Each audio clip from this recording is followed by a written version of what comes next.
Okay, magandang araw po sa inyong lahat. Pag-usapan natin itong, kumakalat na mga tsismis ngayon. Si Alice Guo raw po ay nagparitoke, Your Honor.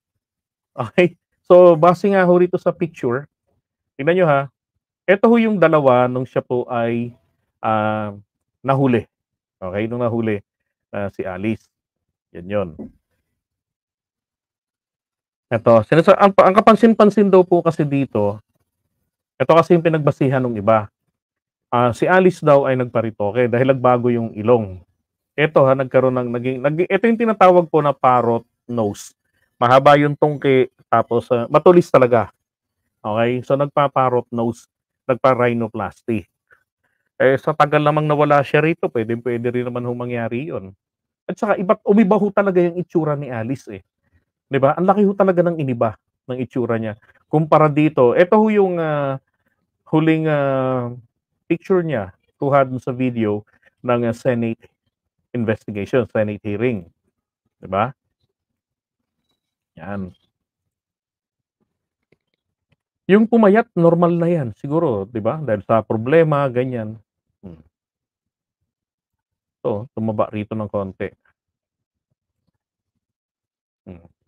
'Di ba naging very visible, eto talagang masasabing parang parang nagkaroon ng palaman, oo. Ganda ng itsura rito, gumanda. Tapos yung hair dye okey lang 'no, normal na 'yan magpakulay ng buhok.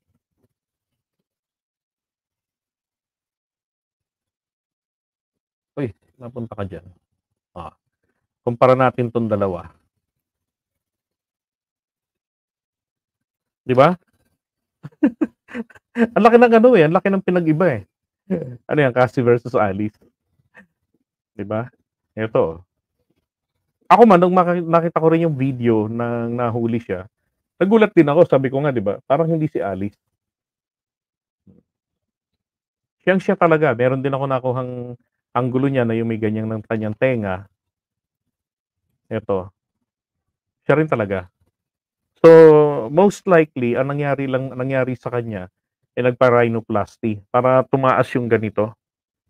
Maganda na yung ilong niya, eh, kaya lang mas ano naging maganda rito, ayan, oh, nagkatungki lalo tapos mataas, 'di ba? Sabi, eh, ano sinubukan niyang baguhin yung kanyang itsura, 'di ba? Ewan natin, puwedeng oo, puwedeng hindi, 'di ba? So, magkakaalaman 'yan pagka tinanong siya, "Your Honor, anong ginawa mo roon?" "Nagpa-retoke po." Eh, di tignan natin dito sa mugshot ni Alice,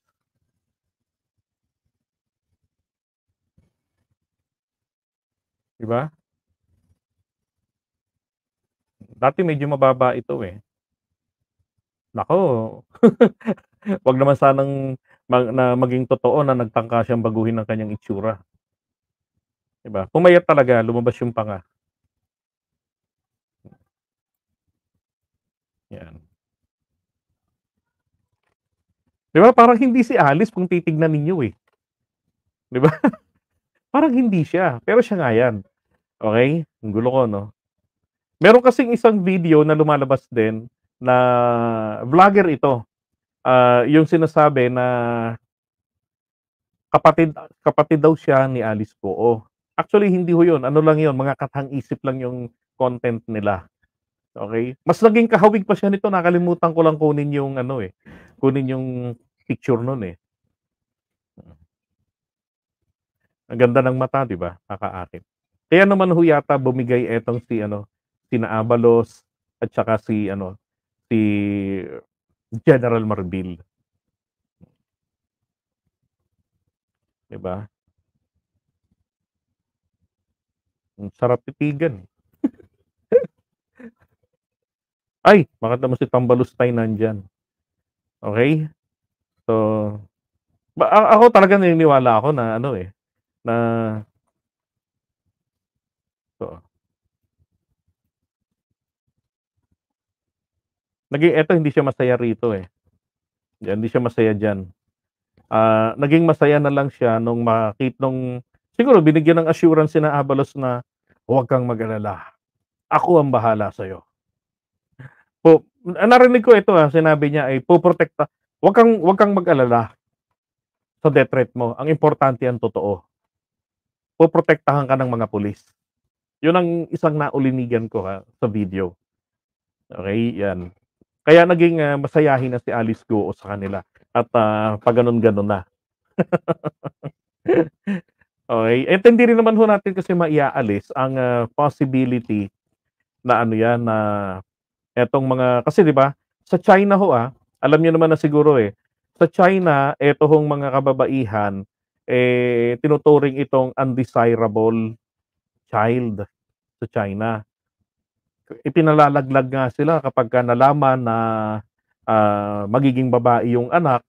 So, para magkaroon ng chance na magkaanak ng lalaki, ang ginawa, tawag dito, ang ginawa nila, pinapalaglag yung babaeng pinagbubuntis, 'di ba, gano'n. O kaya naman kung babae yung naging anak na nailabas, para magkaanak pa sila ng lalaki, yung babaeng pinanganak sa hilot, lalo na sa mga probinsya, ano 'yan, ibinibenta at kinukuha naman ng mga sindikato, then binibenta 'yan sa yung ibang mga gustong mag-adapt, nilalabas ng bansa, then dinadala sila dalhin sa ibang bansa. Parang disposable, gano'n.